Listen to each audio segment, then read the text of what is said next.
Welcome back, everyone. Well, I don't have to tell you that Saratoga is a horse town. One of the most celebrated thoroughbred tracks in the whole world is sitting right here in Saratoga. Well, for the last 50 plus years, I think something like 56 years, in the springtime, we've had a horse show, Saratoga Springs Horse Show.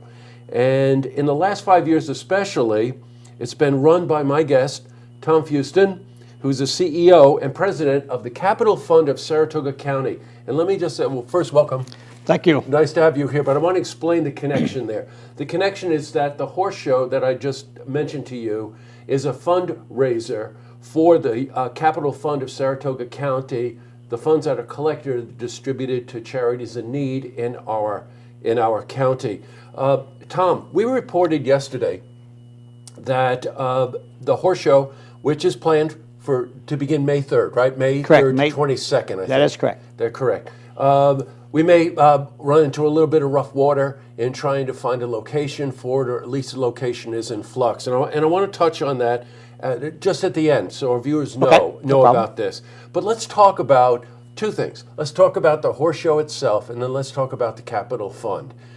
You had mentioned to me that the horse show actually began 50-something years ago, right? Yeah, it started in 1961 by the Lions Club and in conjunction with the riding instructor over at Skidmore College.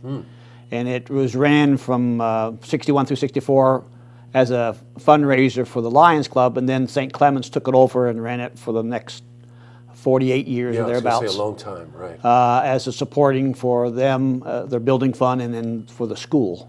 Right. Now, you took it over in 2011. We took it over in 2011. Our first show was in 2012. Yes. And so that was the first show, which we turned it around and brought it back up, and we've been building ever since. We went from a 2-week show to a three-week show in 2014. Was the first time we've done that. When it first started, it was a one-day show back in the 1961, and now it's 3 full weeks of horse show. You know, and I want to explain a bit. I find it fascinating. My wife and I are real fans of Downton Abbey, and some of the scenes in Downton Abbey are always the ones involving horses. And of course, there's a whole thing about, you've heard of horse whisperers and the relationship between humans and horses and whatever. Well, over the 3 weeks, and this is Tom was explaining to me, it's an English-style horse show, which is why I mentioned Downton Abbey. But the thought there is that these disciplines and the relationship between the riders and the horses, and the riders could be all ages. I think you were telling me 3 to 73, right? Yeah, we have very young riders who are just now starting out the process, and we have very old riders. We have grandmothers, great-grandmothers, mothers, and daughters all ride here. Now, you mentioned 3 specific categories. I wrote them down: jumper class, hunter class, and equestrian equitation. Kind of application skill sets, right? Yeah. The equitation class, yes. And so explain to me what that is. What's the difference between the jumper class and the hunter class? The jumper class are the ones you see basically out in a lot of the competitions for the Olympics. They're very high jumps. They're timed going through the jumps. And so that's kind of like the high-end competition. It also has the largest purses associated with it, as far as our show goes.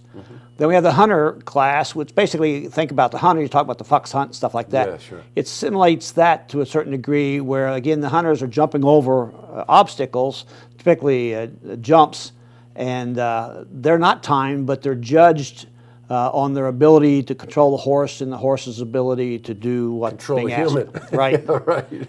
And what about the third one? This is one I find fascinating because the equitation is basically where it's really looking at the skill of the rider itself, how much they can control the horse, how well they sit on the horse, their posture, their abilities to control it. It's really kind of that's a judged event as well. You know, this third category that we're talking about, if you've seen that, you know, it's the real relationship between the rider and the horse. Very formal in a lot of ways, right, Tom?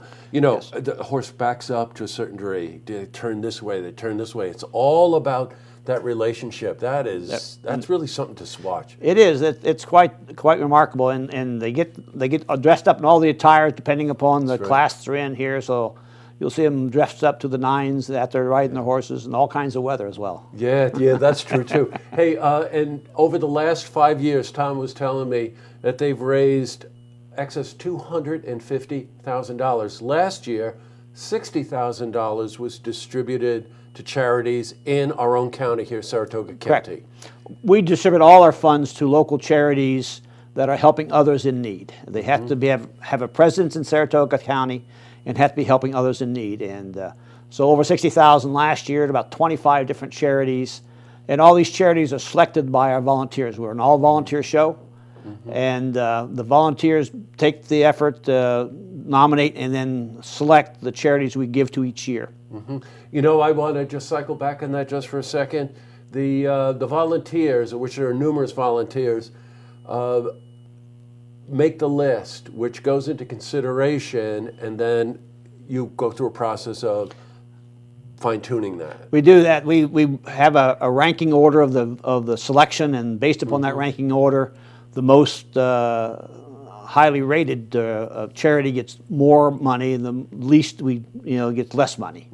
So we do that until we run out of funds, and sometimes we have probably 30 different charities nominated, but this year we're going to give to 25 of them. Well, you know what? This has been a tradition in Saratoga, and a part of that tradition, of course, is that horses play an integral part in our community. It has been reported around that the show is in jeopardy this year. I know Tom and his team are working really hard on overcoming that. It's not doom and gloom at this point, but you know, there's got to be some real consideration here, because the show will be here before you know it, about where this thing's going to take place, right? We're diligently looking. Yaddo is looking at doing some other things with that piece of property we've been on for the last 35 years there. And so they've asked us to look at other alternatives to have the show. So we're seeking right now that those alternatives and see what makes the most sense. Yes. We're trying to keep it local if we can, to try to find that, but we have some challenges as far as stabling goes and the actual rings themselves for the footing of the horses. So once we get through those challenges, we'll hopefully know what we're going to be doing. Got it. Well, we'll keep you posted on this as we get information. Thank you very much, Tom, for coming in and explaining the show and just all of the just wonderful, magical things that happened in those 3 weeks. I'll tell you. It's my pleasure. Yeah, okay. Nice to meet you. It's been a great show. So. Okay, so you can go to our website if you'd like to see this interview again, and that's looktvonline.com.